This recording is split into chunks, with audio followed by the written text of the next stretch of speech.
Welcome po sa aming channel. Just a quick note, ang lahat ng kwento dito ay narrated gamit ang AI voice. Humihingi ako ng paumanhin kung may ilang salitang iba ang pagbigkas. Sana'y mag-enjoy pa rin kayo sa aming mga hatid na kwento. Si Brittany Marie Drexel ay ipinanganak noong October 7, 1991 kay Dawn Drexel at John Cayauglu. Hindi inaasahan ang pagbubuntis ni Dawn at bata pa sila ni John nang ipanganak si Brittany. Nang si Brittany ay 2 taong gulang, naghiwalay sina John at Dawn at nawalan ng komunikasyon. Hindi nagtagal matapos mahiwalay kay John, nakilala ni Dawn si Chad Drexel. Nagpakasal sila at hindi nag-atubili si Chad na ampunin si Brittany. Itinuring ni Brittany si Chad bilang kanyang ama. Nagkaroon sina Chad at Dawn ng 2 anak, isang babae na nagngangalang Myrisa at isang lalaki na nagngangalang Cam. Si Myrisa ay mga 6 na taon na mas bata kay Brittany at si Cam ay 12 taon na mas bata sa kanyang panganay na kapatid. Sa kabila ng kanilang agwat sa edad, malapit sa isa't isa ang 3 magkakapatid at lalo na si Brittany ay malambing sa kanyang batang kapatid na lalaki. Sinabi ni Myrisa na si Brittany ay napakaalaga, palaging tagapagtanggol nila. Ang pamilya Drexel ay nakatira sa Rochester, New York. Si Brittany ay nasa 3 taon sa Gate Chili High School, kung saan siya ay isang star sa soccer team. Sa kabila ng kanyang taas na 5 feet at timbang na mahigit 100 pounds, napakabilis ni Brittany sa field. Naglaro siya bilang right winger sa koponan at hinahangaan ng kanyang coach ang kanyang lakas. Nakapuntos siya ng 26 goals sa isang taon. Ipinapakita sa lahat na bagamat siya ay maliit, siya ay malakas. Si Brittany ay kadalasang inilalarawan ng mga nakakakilala sa kanya bilang isang taong may masiglang personalidad. Siya ay may mainit at malugod na ugali na madaling nakakakuha ng atensyon ng iba. Lumaki siya na puno ng buhay at laging handang magpasaya, palaging kumakanta, sumasayaw o nagpapatawa. Mayroon siyang matibay na personalidad at lakas ng loob at hindi siya natatakot humarap sa hamon. Kapag may gusto siya, hindi siya tumitigil hanggat hindi ito nakakamtan. Nang si Brittany ay 16 years old, bumalik sa kanyang buhay ang kanyang biological na ama na si John. Ito ay isang napakalaking kaganapan para sa kanya. At sa kabutihang palad, labis na ikinatuwa ni Brittany ang presensya ni John. Nang magsimula silang makilala muli, hindi makapaniwala si John kung gaano kahusay si Brittany sa larangan ng soccer. Dati siyang naglalaro ng soccer at naramdaman niyang maaaring namanan niya ang ilan sa kanyang talento mula sa kanya. Sa tuwing tinitingnan niya si Brittany, parang nakikita niya ang kanyang sarili. Namangha si John sa kung gaano kaganda, nakakatawa at talented ang kanyang anak, at labis siyang nasasabik at nagpapasalamat na maging bahagi muli ng kanyang buhay. Noong 2009, nagsimula ang proseso ng paghihiwalay ni Dawn at Chad na naging napakahirap na panahon para kay Brittany at sa kanyang mga kapatid. Malapit si Brittany kay Chad, ang ama na nagpalaki sa kanya. Sa kabila ng kanyang mga pinagdadaanan, sinasabi ng mga kaibigan na hindi mo mahahalata na may problema si Brittany dahil mahusay siyang magtago ng kanyang nararamdaman. Gayunpaman, nagsimula ng magpakita ang kanyang pagkabalisa sa ibang paraan. Nawalan siya ng interes pumasok sa paaralan at nagsimulang makihalubilo sa bagong grupo ng mga kaibigan. Naging medyo wild si Brittany sa pakikipag-party. Ang kanyang bagong grupo ng mga kaibigan ay mas matatanda. Ang ilan sa kanila ay tapos na sa high school. Sila ay inilalarawan bilang mga sikat na mayayamang kabataan na laging nagpa-party sa mga club. Tila ginagawa ni Brittany ang lahat upang maialis sa kanyang isipan ang diborsyo ng kanyang mga magulang. Isa sa mga taong pinaniniwalaan ni Brittany ay ang kanyang kasintahan na si John Greco. Si Brittany at John ay on and off na nagde-date ng halos 2 taon. Noong April ng 2009, tulad ng maraming 17 years old, sabik na sabik si Brittany para sa spring break. Mas lalo siyang nasa sabik nang imbitahan siya ng kanyang mga mas matatandang kaibigan na magbakasyon kasama sila. Plano nilang magtungo sa Myrtle Beach, South Carolina. Ang Myrtle Beach ay isang party destination na may mga hotel, motel, bar at tindahan sa pangunahing daan na malapit lamang sa dalampasigan. Sa kasamaang palad, ang dalampasigan ay nasa 14 na oras ang layo mula sa tahanan ni Brittany sa Rochester. Nang tanungin ni Brittany si Dawn kung maaari siyang sumama sa kanyang mga kaibigan, agad na tumanggi si Dawn. Ipinaliwanag niya ang kanyang desisyon, sinasabing walang magulang na magbabantay at hindi niya kilala ang mga taong sasama. May kutob si Dawn na may masamang mangyayari at ayaw niyang mapalayo si Brittany. Tulad ng karamihan sa mga kabataan, labis na nadismaya si Brittany sa kanyang ina. Nagkaroon sila ng malaking pagtatalo bago umalis ng bahay si Brittany at nakipagkita sa isang kaibigan. Nakaramdam ng ginhawa si Dawn nang bumalik si Brittany at humiling na manatili sa isa niyang kaibigan sa Rochester sa panahon ng break. Sinabi ni Dawn na kailangan niyang makausap ang magulang ng kaibigan, kaya tinawagan ni Brittany ang mga ito. Nang makausap ni Dawn ang magulang, pumayag siya na manatili si Brittany doon. Noong April 22, nagtungo si Brittany patungong Myrtle Beach kasama ang kanyang mga kaibigan. Naniniwala ang kanyang ina na nasa Rochester pa rin siya.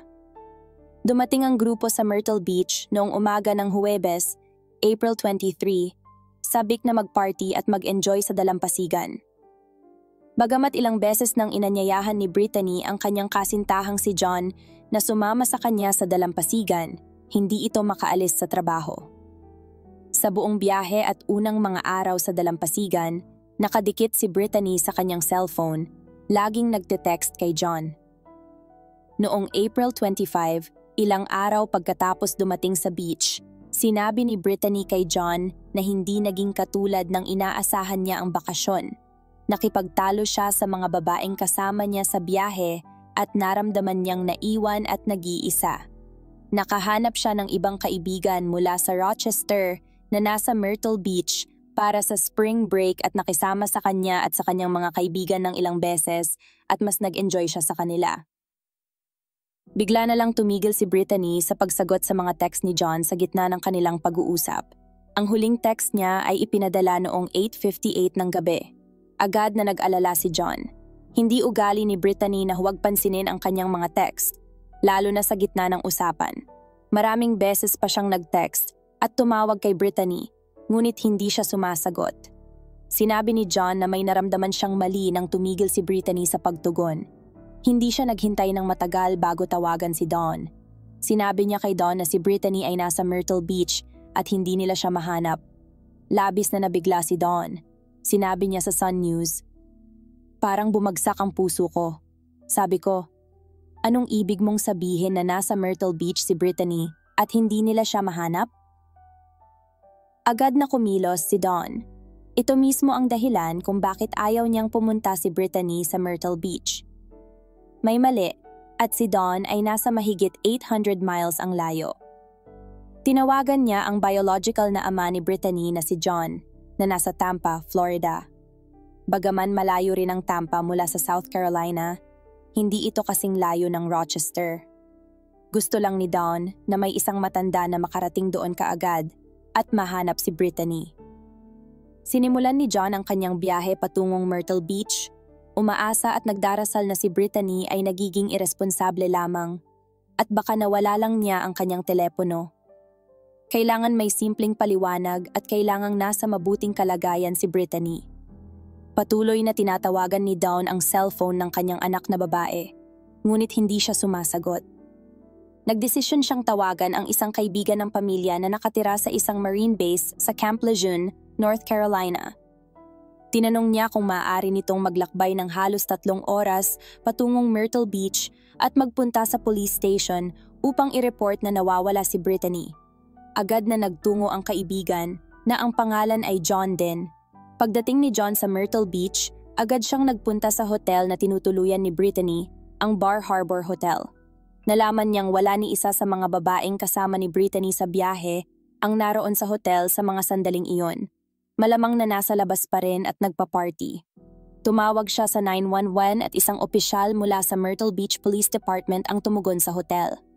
Sinabi ng opisyal sa una na hindi siya maaaring mag-file ng missing persons report dahil ilang oras pa lamang nawala si Brittany. Kahit na 17 years old lamang siya. Nagpatuloy si John sa pagpapaliwanag ng sitwasyon at kung gaano kakaibang si Brittany ay malayo sa kanyang telepono. Pumayag ang opisyal na gumawa ng report. Nagdesisyon si John na magpark sa tapat ng hotel upang hintayin ang pagbabalik ng mga babae. Alam niyang kailangan nilang mag-check out bago mag-11 ng umaga, kaya't babalik sila sa ilang punto. Mga 10:45 ng umaga, sa wakas ay bumalik sila sa Bar Harbor Hotel. Tinawagan niya ang pulis na tumugon at kinausap ang mga babae. Wala silang ideya kung nasaan si Brittany at walang dahilan para i-detain sila. Sina Dawn at ang biological na ama ni Brittany ay papunta pa rin sa Myrtle Beach. Pareho silang patuloy na tinatawagan ng cellphone ng kanilang anak. Kinausap nila lahat ng kanyang mga kaibigan na wala ring ideya kung nasaan siya. Hindi rin sinasagot ni Brittany ang tawag ng kanyang mga kaibigan. Ano kaya ang nangyari sa kanya? Minsan nang sinubukan ni Brittany na saktan ang kanyang sarili sa pamamagitan ng pag-inom ng ilang gamot ng kanyang ina matapos ang matinding pakikipagtalo sa kanyang kasintahan. Ngunit okay lang si Brittany at naramdaman ni Dawn na gusto lang talaga niyang kunin ang atensyon ng kanyang kasintahan. Para siyang isang nagre-rebeldeng kabataan kaysa sa isang taong tatakas o sasaktan ng sarili. Pagdating ni Dawn sa Myrtle Beach, natagpuan niyang lahat ng bagahe ng kanyang anak ay nasa kanyang hotel room pa. Ipinakita nito na tiyak na may mali. Hindi aalis si Brittany nang kusa ng hindi dala ang kanyang mga gamit. Nagsimula silang maglakad sa pangunahing daanan ng Myrtle Beach, nakikipag-usap sa sinumang makikinig, ipinapakita ang mga larawan ni Brittany, ngunit walang sinuman ang may alam ng anumang impormasyon. Agad na pinagsama-sama ng pulisya at mga mahal sa buhay ni Brittany ang kanyang huling kilos bago siya tumigil sa pagtugon sa kanyang kasintahan. Dumating ang grupo noong Huwebes, pagkatapos noong Biyernes ng gabi, naglakad si Brittany sa main strip ng mag-isa. Dahil hindi niya nakakasundo ang mga babaeng kasama niya, patungo si Brittany upang makipagkita sa isa pang kaibigan mula sa Rochester na nagbabakasyon sa beach, si Peter. Si Peter at ang kanyang mga kaibigan ay nasa Blue Water Resort, na mga 1.4 miles ang layo mula sa hotel ni Brittany. Hindi pa madilim. Maaga pa noong unang nagpunta si Brittany sa resort. Hindi nagtagal matapos dumating si Brittany sa Blue Water Resort, nakatanggap siya ng isang text mula sa isa sa mga babae. Habang nasa hotel room kasama si Peter at ang kanyang mga kaibigan, sinabi ni Brittany sa kanila na galit ang babae dahil isinuot niya ang kanyang shorts sa hotel noong gabing iyon at sinabi sa kanya na kailangan niyang ibalik ang mga ito dahil gusto niyang isuot ang mga iyon sa gabi. Walang nagawa si Brittany kundi pumayag. Ang footage mula sa surveillance camera ng Blue Water Resort ay nagpakita kay Brittany na naglalakad palabas ng hotel bago mag-9 ng gabi. Mag-isa siya at walang anumang kakaiba. Nag-text siya sa kanyang kasintahan upang ikwento ang sitwasyon at nagpatuloy sa pagte-text hanggang bigla siyang tumigil. Bagamat may footage na nagpapakita kay Brittany na umaalis ng hotel na mag-isa, mabilis na bumagsak ang hinala sa kanyang kaibigang si Peter. Mas kakaiba pa, siya at ang kanyang mga kaibigan ay nag-check out ng biglaan mga bandang 2 o 3 ng umaga kinabukasan. Iniwan pa ang ilan sa kanilang mga gamit. Ipinaliwanag sa mga awtoridad na isa sa mga lalaki ay may exams kinabukasan at kailangan niyang bumalik upang mag-aral. Habang si Peter ay pinagdudahan sa buong paghahanap at investigasyon, mayroon siyang alibay at pinalaya siya ng pulisya. Noong April 30, si Brittany ay opisyal nang nawawala sa loob ng 5 araw. May mga report ng sightings na nai-report sa Myrtle Beach Police Department, ngunit wala sa mga ito ang napatunayan. Dahil sa dami ng mga motel at negosyo sa kalye na huling pinaniniwala ang nilakaran ni Brittany, sigurado ang mga investigador na dapat may footage siya habang naglalakad. Sa kasamaang palad, karamihan sa mga kamera ng mga negosyo ay nakatutok sa pinto o sa loob ng mga clerk at bisita. Nagkaroon sila ng swerte sa isang kamera na nakatutok sa kalsada. Nakita nila si Brittany na naglalakad sa pangunahing daan patungo sa Bar Harbor Hotel mga bandang 8:15 ng gabi.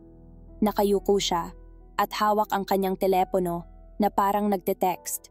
Walang anumang kakaiba. Ito ang huling kumpirmadong sighting kay Brittany. Hindi nagsayang ng oras ang mga investigador sa paghahanap kay Brittany. Habang tumutulong ang kanyang pamilya at mga kaibigan, sinimulan ng mga investigador ang paggalugad sa lugar, naghahanap ng anumang bakas ni Brittany o mga saksi. Agad din nilang nakuha ang data ng cellphone ni Brittany para sa pagsusuri. Ipinakita ng data na ang kanyang telepono ay gumagalaw patimog, habang ang telepono ni na Peter at kanyang mga kaibigan ay patungong kanluran. Ito ay isang kumpirmasyon para sa mga investigador na hindi sila kasangkot sa pagkawala ni Brittany. Ang huling text na galing sa kanyang telepono ay noong 8:58 ng gabi at ito ay para sa kanyang kasintahan. Ang unang ping ay nagmula sa timog na bahagi ng Myrtle Beach. Ilang sandali matapos siyang tumigil sa pagtugon, ang telepono ay nagping 15 milya patimog kung saan ito naroon, na nagpapakita na ang telepono ni Brittany ay nasa isang sasakyan at mabilis na gumagalaw. Ang huling ping ay mula sa isang tower malapit sa North Santee River sa McClellanville, South Carolina. Ito ay halos 50 miles south kung saan huling nakita si Brittany sa Myrtle Beach. Ang kanyang telepono ay tuluyang namatay noong 11:57 ng gabi, 3 oras lamang pagkatapos niyang magpadala ng huling text message. Ang lugar ay isang napakaliblib at maputik. Puno ito ng mga buwaya, ahas at lamok. Hindi ito isang lugar na kusang pupuntahan ng karamihan sa mga 17 years old na mga babae. Sa oras na ito, lubos na naunawaan ng lahat na may masamang nangyari kay Brittany. Nagdesisyon ang mga investigador na palawakin ang saklaw ng kanilang paghahanap. Alam nila na kung si Brittany ay nasa McClellanville, hindi iyon sa kanyang kagustuhan. Naghahanap sila sa mga lugar na sakay ng kabayo, na may mga naghahanap na armado ng baril upang ilayo ang mga baboy damo. Patuloy na lumawak ang paghahanap, ngunit wala silang nakitang anumang bakas ni Brittany. Matapos ang halos 3 buwan ng malawakang paghahanap, nawawala pa rin si Brittany at kinailangan bumalik ng kanyang pamilya sa bahay nang wala siya. Patuloy ang mga pulis sa paghahanap sa kanya, kumakatok sa mga pintuan sa buong bayan ng McClellanville at nakikipag-usap sa sino mang makakausap nila. Sa unang anibersaryo ng pagkawala ni Brittany, nag-organisa ang kanyang pamilya ng isang martsa para sa kanya sa Myrtle Beach. Naglakad sila sa pangunahing kalsada na may dalang mga banner at karatula na may pangalan at mukha ni Brittany sa harapan at gitna. Sinabi ni Dawn na sa unang taon, pinanghahawakan niya ang pag-asa, ngunit pagkatapos noon, nagsimula siyang mawala ng pananalig na makikita pa ng buhay at maayos ang kanyang anak na babae. Inimbestigahan ang mga lokal na registered sex offender at natagpuan ang isang pangalan na nakakuha ng kanilang atensyon. Si Raymond Moody ay isang convicted sex offender na nakatira sa Georgetown, South Carolina. Hindi kalayuan sa lugar kung saan huling nagping ang telepono ni Brittany. Natuklasan nila na noong araw pagkatapos mawala si Brittany, noong April 26, nahuli si Moody sa pagmamaneho ng mabilis sa Myrtle Beach. Nakakuha ng search warrant para sa tirahan ni Moody.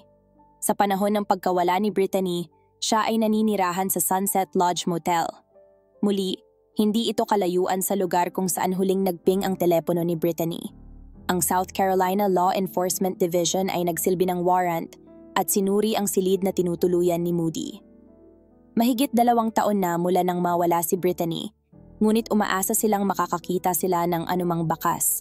Sinira ng mga awtoridad ang silid, tinanggal ang wallpaper sa mga pader, binuksan ang kutsyon at sinuri ang bawat sulok, ngunit wala silang nakitang anumang bakas na nag-uugnay sa silid kay Brittany. Isa na namang dead end. Noong June 2016, nagdaos ng press conference ang FBI sa McClellanville. Inanunsyo nila na naniniwala silang dinala si Brittany mula sa Myrtle Beach patungong McClellanville at pagkatapos ay pinatay. Hindi nila ipinaliwanag kung ano ang nagdala sa kanila sa konklusyong iyon at walang mga pag-aresto na ginawa. Nakita ng mga tao na kakaiba na gumawa ng ganoong kalakas na pahayag ang FBI na walang sino man ang kinasuhan. Nag-alok din ang FBI ng $25,000 na pabuya para sa impormasyon na magdadala sa pag-aresto ng mga responsable.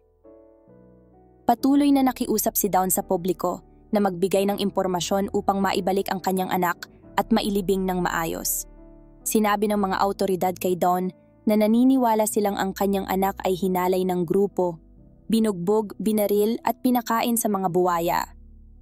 Nang marinig ito ni Don, hindi siya makahinga, hindi siya makapagsalita. Hindi niya maintindihan kung bakit gagawin ito ng sinuman at wala siyang ideya kung ano ang nagdala sa mga investigador sa konklusyong ito. Mga 2 buwan pagkatapos, nalaman ng publiko kung ano ang impormasyon na nagdala sa pahayag ng mga awtoridad. Isang bilanggo ang nagsabi sa mga investigador na si Brittany ay inatake bago pinatay at itinapon sa isang putikan malapit sa McClellanville. Ang informant ay nagsisilbi ng 25 years na sentensya at sinabi niyang naroon siya sa stash house sa McClellanville kung saan dinala si Brittany bago siya pinatay. Sinabi niyang inatake si Brittany, nanlaban, at pagkatapos ay binaril. Sinabi ni Don na ito ay sinabi sa kanya bilang katotohanan, na ito ay walang alinlangan na nangyari kay Brittany. Itinuro ng informant ang isa pang lalaki na bahagi ng isang armadong pagnanakaw sa McDonald's. Nang magawang patunayan ng mga investigador ang ilang data ng cellphone ng akusadong lalaki kay Brittany, siya ang naging pangunahing person of interest. Hindi nagtagal bago siya muling sinampahan ng kaso para sa pagnanakaw, sa pag-asang mapilit siyang magbigay ng impormasyon tungkol kay Brittany. Patuloy na itinanggi ng lalaki ang kanyang pagkakasangkot kahit na lumabas sa Dr. Phil show upang ipagtanggol ang kanyang kawalang kasalanan. Hindi siya natinag at hindi nagbago ang kanyang kwento. Tinanggihan ng FBI ang kanyang mga pagtanggi, sinasabing may impormasyon na nagtuturo sa kanya bilang nasa likod ng pagpatay. Noong December ng 2019, natapos ang kaso ng pagnanakaw at siya ay sinentensyahan ng 3 taon. Hindi siya kailanman sinampahan ng anumang krimen na may kaugnayan kay Brittany.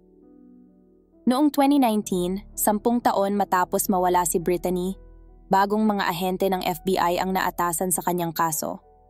Sinimulan nila mula sa simula at sinuri ang lahat mula sa umpisa. Kasama dito ang lahat ng mga suspect na minsang itinuturing na posibleng kasangkot sa pagkawala ni Brittany. Isa ang tumatak sa kanila, si Raymond Moody. Si Raymond Moody ay may napaka-alarming na nakaraan. Noong 1983, habang nakatira sa Vallejo, California, sinundan niya ang isang 8 taong gulang na batang babae habang naglalakad ito papunta sa kalapit na parke. Pagkatapos ay hinila niya ito at isinakay sa kanyang kotse. Dinala niya ito ng ilang milya pataas sa isang kalsada at nagpark sa isang hindi pa natatayong mga pabahay. Sexual niyang inatake ang bata, ngunit sa kabutihang palad, nakatakas ang batang babae at nakarating sa ligtas na lugar. Natuklasan na si Moody ay inatake ang hindi bababa sa 7 batang babae na may edad 8 hanggang 19. Siya ay kinasuhan at umamin ng guilty sa maraming kaso ng sexual na pag-atake. Si Moody ay sinentensyahan ng 40 years sa penal system ng California. Habang nasa bilangguan, nakabuo si Moody ng relasyon sa isa pang bilanggo, si Ernie Merchant. Ipinaliwanag ni Merchant na si Moody ay napakabait at magalang. Noong huling bahagi ng 1990s, walang access sa internet sa bilangguan at walang ideya si Ernie kung ano ang tunay na mga krimen ni Moody. Sinabi ni Moody sa kanya na siya ay sangkot sa isang serye ng mga pagnanakaw. Habang papalapit ang paglaya ni Moody, ibinigay niya kay Merchant ang kanyang file na nagpapaliwanag kung bakit siya talaga nasa bilangguan. Nang gilalas si Merchant, ngunit dahil inalagaan siya ni Moody at pinrotektahan siya habang nasa bilangguan, naramdaman niyang may utang na loob siya sa kanya. Pinalaya si Moody noong 2004 matapos magsilbi lamang ng 20 years ng kanyang 40-year sentence. Sa panahong iyon, hindi pinapayagan ng batas sa California ang mas mahabang pananatili sa bilangguan batay sa mga kaso. Bumalik siya sa kanyang bayan sa Georgetown, South Carolina. Nang pinalaya si Merchant, nagpa siyang lumipat sa Georgetown upang manirahan kasama si Moody. Ang maliit na bayan ay labis na nag-aalala sa isang convicted sex offender na naninirahan sa lugar, ngunit sinabi ni Moody na alam niyang responsibilidad niyang ipakita sa kanyang komunidad na kaya nila. Sinabi ni Merchant na silang dalawa ay nagtayo ng isang tahimik at maayos na buhay na magkasama, at sa loob ng ilang panahon, lahat ay maayos. Sa kasamaang palad, nagbago ang mga bagay noong 2007 nang matapos ang parol ni Moody. Ito ang unang pagkakataon sa mga dekada na siya ay tunay na malaya at mabilis na nagbago ang kanyang ugali. Nagsimulang magkaroon ng relasyon si Moody sa isang babaeng nagngangalang Angel, isang kaibigan nila ni Merchant. Labis na nadama ni Merchant ang pagtataksil, lalo na pagkatapos niyang sumugal at lumipat sa Georgetown kasama siya sa kabila ng kanyang nakaraan. Noong April ng 2009, tinapos ni Merchant ang kanilang relasyon. Hindi na kayang tiisin kung sino ang naging Moody or kung sino siya talaga mula pa noon. Noong April 27, 2009, narinig ni Merchant na may pumasok sa kanyang bahay ng maaga ng umaga habang siya ay natutulog pa. Sumigaw siya mula sa kwarto at sumagot ang tao. Si Moody iyon. Tinanong siya ni Merchant kung ano ang kailangan niya at sinabi ni Moody na kailangan lang niyang humiram ng ilang mga gamit. Sa kabila ng nag-aagaw na antok, napansin ni Merchant na may mga gasgas at tila mga marka ng kuko sa mukha at leeg ni Moody. Ang kanyang kalbong ulo ay may mga pulang marka rin. Tinanong siya ni Merchant kung ano ang mga gasgas na iyon at sinabi ni Moody na nagkaroon siya ng wild na weekend at medyo napatrouble. Kalaunan ay natukoy na nang mahuli si Moody sa traffic stop noong April 26 sa Myrtle Beach, mayroon siyang parehong mga sugat. Noong May ng 2022, inaresto si Raymond Moody para sa obstruction of justice na may kaugnayan sa ebidensya mula April 25, 2009. Habang siya ay nakakulong sa Georgetown County Detention Center, tinapos ng FBI ang kanilang investigasyon at kinontak si Don upang ibahagi ang mga bagong pangyayari. Batay sa cellphone data ni Moody, na ipakita nilang nasa parehong lokasyon siya sa parehong oras na naroon si Brittany. Nakunan ng security cameras ang isang sasakyan na tumutugma kay Moody sa lugar noong gabi ng pagkawala ni Brittany. Hindi maikakaila ang cellphone data. Kasama ni Moody si Brittany noong gabi ng kanyang pagkawala at nagping ang kanyang telepono sa Boatyard Landing sa Santee River, ang parehong lugar kung saan huling nagping ang telepono ni Brittany. Hindi nagtagal bago umamin si Moody habang nasa kustodya. Inamin niyang sexual na inatake si Brittany, pagkatapos ay sinakal hanggang mamatay. Pagkatapos, dinala niya ang katawan nito mga 3 milya mula sa Sunset Lodge, kung saan siya nakatira at inilibing sa isang kagubatan. Kung tama ang impormasyon ni Moody, patay na si Brittany bago pa dumating ang kanyang mga kaibigan at pamilya sa Myrtle Beach. Bagamat tumutugma ang pag-amin sa cellphone data, nais ng mga investigador ng higit pa. Gusto nilang makita si Brittany. Kaagad pagkatapos ng pag-amin ni Moody, itinuro niya sa kanila ang lugar kung saan niya inilibing si Brittany. Noong Lunes, nagsimula silang maghukay sa lugar, ngunit walang nahanap. Noong Miyerkules, patuloy pa rin ang paghuhukay ng mga investigador sa lugar. Kinabukasan, nakakita sila ng mga bahagi ng tao na natukoy na kay Brittany Drexel. Nakaramdam ng ginhawa si Don na sa wakas ay nasagot na niya ang mga tanong na matagal nang bumabagabag sa kanya, at sa wakas ay naihimlay na niya ang kanyang anak. Noong May 16, 2022, sa wakas ay naibalik si Brittany sa Rochester.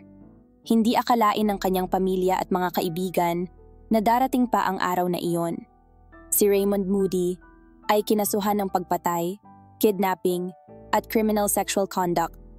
Nagtaka ang mga tao kung paano, sa isang mataong kalye ng Myrtle Beach, ay walang nakakita ng anumang kakaiba noong gabing iyon.